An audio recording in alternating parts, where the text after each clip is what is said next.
Hi there. My name is Beth Green, otherwise known as Granny Rocks, And I'm Sweet Baby James, otherwise known as James Maynard. and I am kind of out of the picture. So tonight, guys, I want to talk about how do you know what's really important to you? You may think you already know, but maybe you don't. And what that has to do with the holidays, I don't know, but maybe we'll find out. But before we get onto this topic, Let's introduce the show. yes, so Yes. take it away, Sweet Baby James. Welcome to Inner Revolution, changing the world from the inside out. You're getting really good at remembering the name of the show. Yeah. Isn't that great? And we air every Monday and Wednesday, 6:30 p.m. Pacific time, to experience Granny's wit, wisdom, and uncommon sense. So take it away, Granny. Well, hi, everybody. Many of us have already decided what is important to us. And we judge things by those criteria. For example, we may judge everything by its monetary value, or we may judge things by, what does it mean in the long term about the history of the planet? I mean, there's all kinds of, but whatever it is, we have a tendency to have some criteria by which we judge whether or not something is important to us. I want a house that looks like that. I want a guy who looks like this. Anyway, so I'm going to talk about this a little bit tonight, and then I'm going to get on to what this has to do with the holidays. And I have no idea, in fact, what it does. So, well, I'll find out along with you. So, when I brought up this topic, I mentioned to James, that this is what I wanted to talk about. He said, but people already know what's important to them, so why are they going to listen to the show? Or they think they do. Or they think they do. That's why I put in the word, how do you really know? How do you know what's really important to you, right? Because sometimes we think one thing and it turns out that it is different. I mean, you can reach the ripe old age of your mid-70s, as some of us are, and you discover that so many of the things that you thought were important to you that you've been pursuing your whole life were not really important at all. And you've changed your mind. Or they were important then and now they're not important anymore. But sometimes they never were. So I want to talk about that and the gift that it is to yourself to actually know what is important to you. Because, see, I have a suspicion that may have something to do with the topic being related to the holidays, which is why not give ourselves a gift of giving ourselves the things that are important to us? Like, are diamonds really your girl's best friend? No, Yeah. they're so cold. Cold, exactly. They won't keep you warm at night. That's right. And REA said, hi, Beth and James. Hi, well, it's good to REA. see you, REA. I'm glad to see that you're up and around enough to be on the internet with us tonight. So let's take a look at some of the arenas where this question would come up. Now, let's say it has to do with job or a business. So you may feel like a conflict between money or sticking with our values. Now, what do I mean by that? It's like, oh, I really want a better world for everybody, and I would like to see lower prices on things, and I'm a business person. On the other hand, I want to make money. I've got to get my child into, Harvard or whatever it is. It's like, oh, we have a conflict here, Houston. We have a conflict between my stated value, which is, and I can really get this conflict, which is I want to have reasonable prices so that people can afford what I'm offering. And, I don't know what to do. I've got a kid who's 3 days old, and we're already getting the college account. So that could be, a big thing. Or in terms of money or sticking to our values, we might get kind of competitive or maybe even a little bit ruthless or try to undercut the other guy, or we're going to use our power in order to get them out of business. So then we can jack up our prices. And, we can find that after a while, we don't even have any values to stick to. But hey, that's up to you, right? Now, let's take a look at another thing about a job. Do we want a job that gives us prestige, or do we want a job that we find interesting? What do I value more, prestige or interest? Well, I could say, you see, because I don't want to be prejudiced about this and make it look like these things are simple, as which I try to show you with the first one. It's not so simple. I say, well, of course I want a job that's interesting rather than that's prestigious. Well, maybe if I get a now, that will open the door to something that's interesting later. So how do I know what's important to me now? Could you ask Lily to stop humping the mojo? Those are the dogs. That's not happening, people. Okay. Let's say I've been offered a job, but it's a long ways away from my house. But it really pays well, and we really need the money. So it's like, what is important to me? Having it be convenient or having it pay well? And in a situation like that, you may say, well, I really need it to pay well because I'm so far behind in my retirement account. Or I could be like, I'm getting old and I really need something close because I can't drive anymore. It used to be that the pay was more important, but now maybe the distance is more important. And we have to be willing to see that our values can change, because of circumstances. Now, here's a good one. Which is more important to me, success or integrity?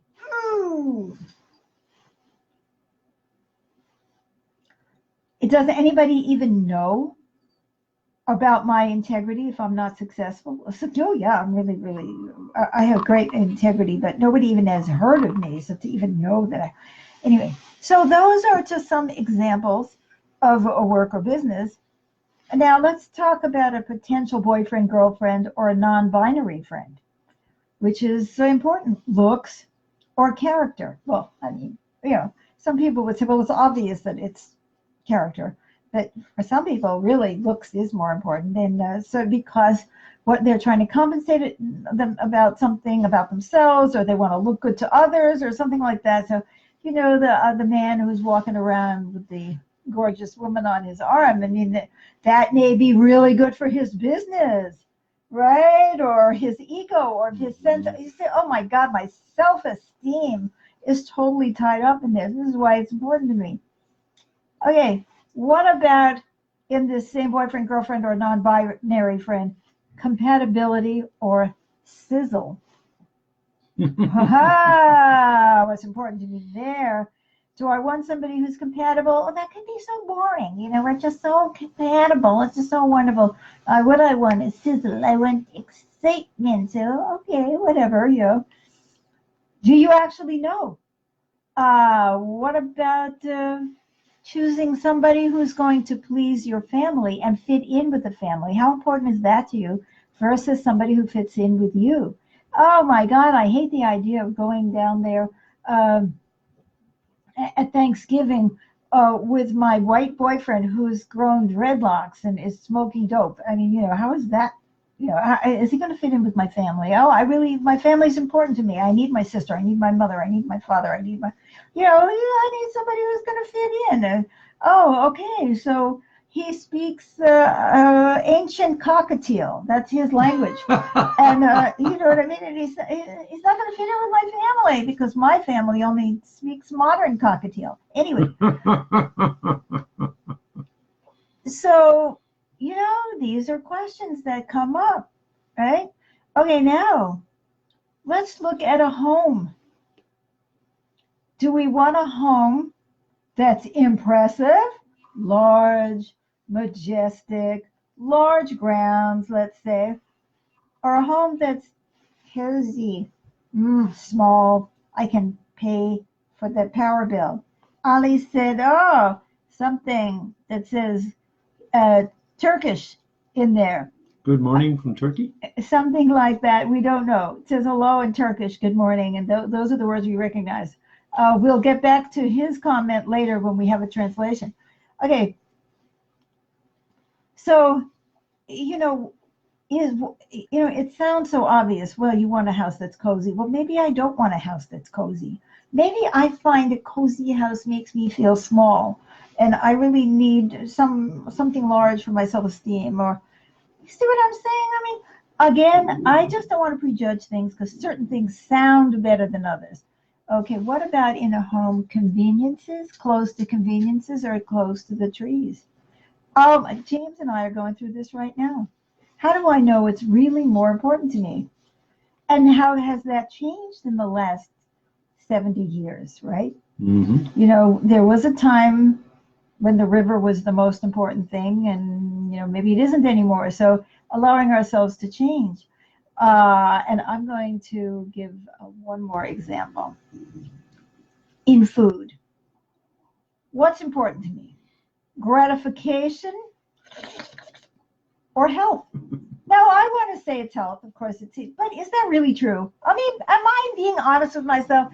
Did I just eat that because of it was good for my health, or because, I mean, let's say it was a banana chip.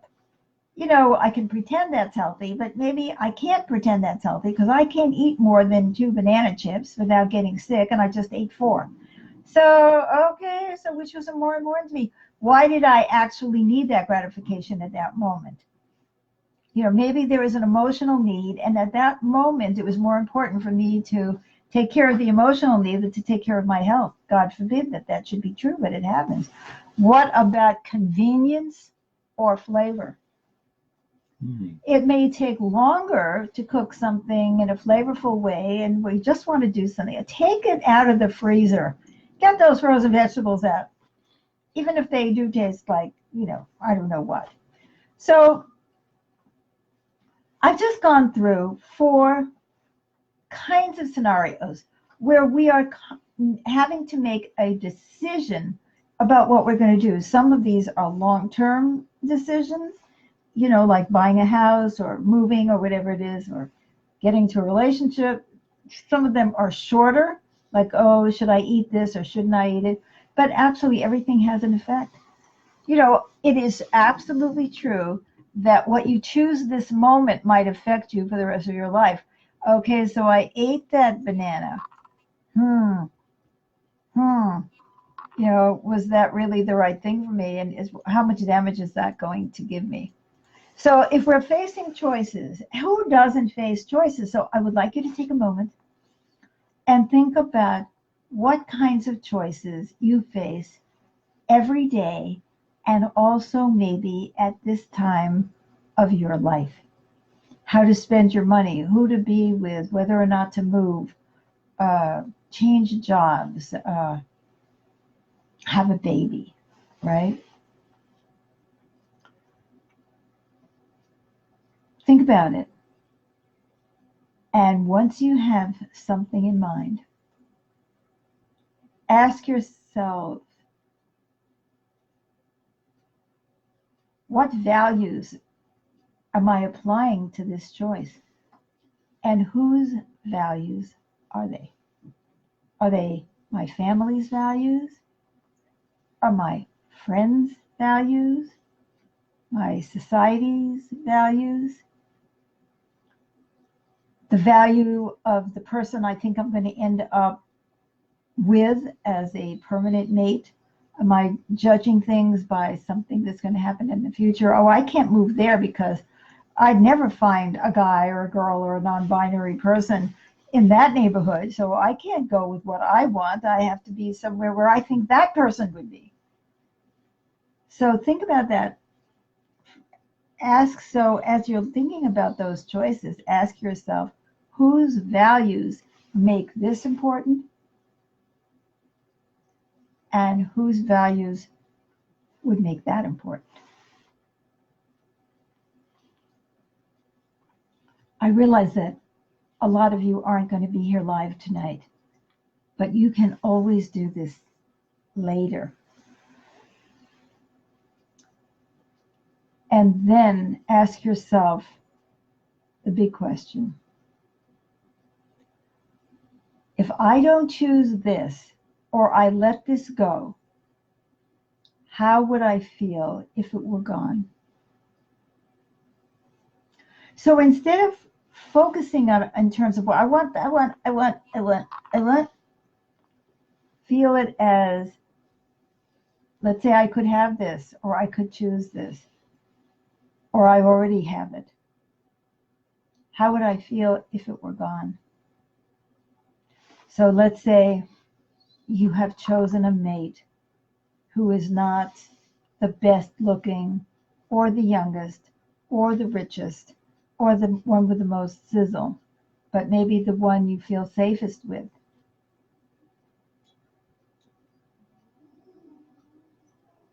How would you feel if that person were gone?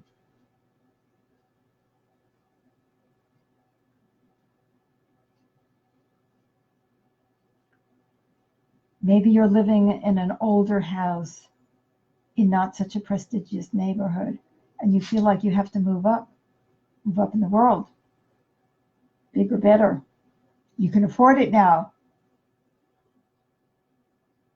How would you feel if it were gone?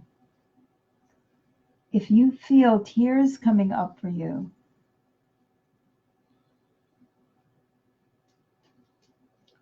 then something in you is telling you that this is really important to you.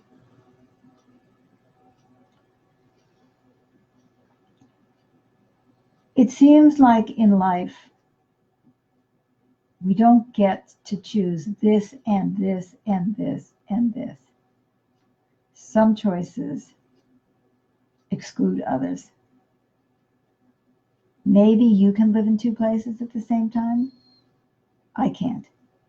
That would be another choice. Okay, you say, oh, I can live in one place or I can live in two places, but I don't really want to go back and forth. You see what I'm saying? So, most things are choices.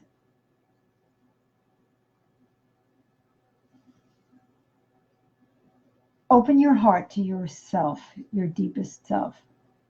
Ask yourself, whose values make something important? Are they your values, someone else's? And how would I feel if it were gone?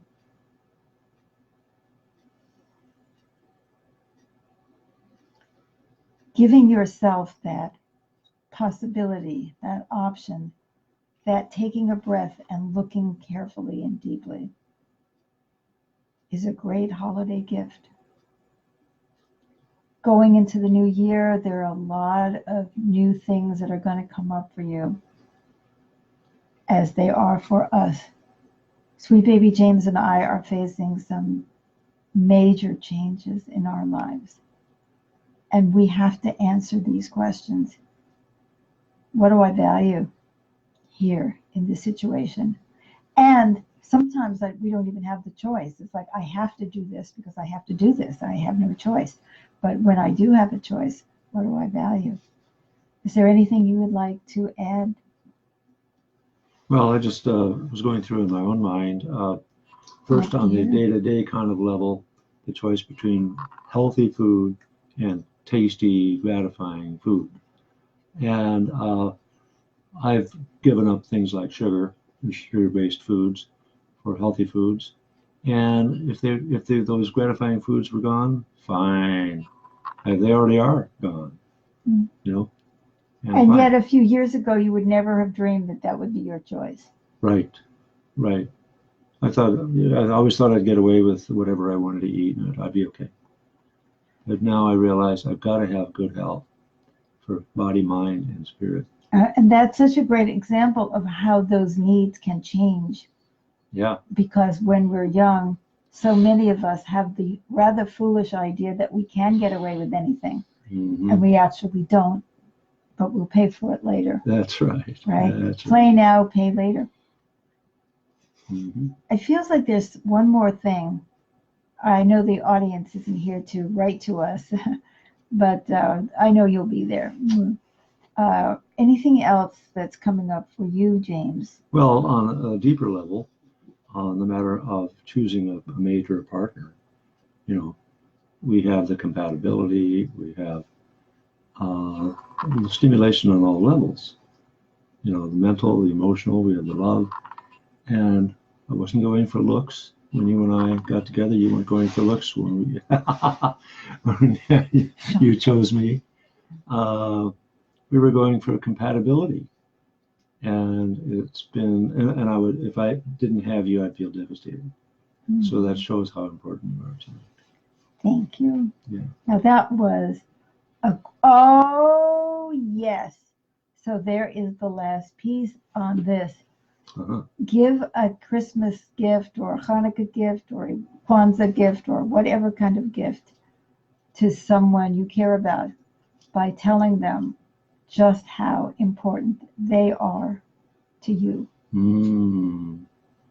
And thank you, James. As you know, I feel exactly the same way. You know, sometimes it even goes beyond looks. It's like, oh, does this person flatter me? Does this person make me look a certain way? Mm-hmm. Does this person puff up my ego? Puff up my ego. Right. Let me be one up. Right. Right. Or do I want true partnership? Right. Yes. So I'd like to remind you that we are going to be here Wednesday night, even though it is That's Christmas evening, right? Not Christmas Eve, but Christmas night. That's right. We will be here, and Wednesday. We will be probably. I'll be talking about Christmas. But who knows? Mm-hmm. You never can tell what I'm going to say. And we will also be here on Thursday this week, playing. I'll be playing Dreams of Peace, the piano, and for all of you. So I would like to thank you all for showing up now and later, and for the support you've already given to us over and over. Please send us your comments. Please love the show. Please share it with somebody who you think really, really needs to hear it, whether they want to or not. And, come back, follow the page.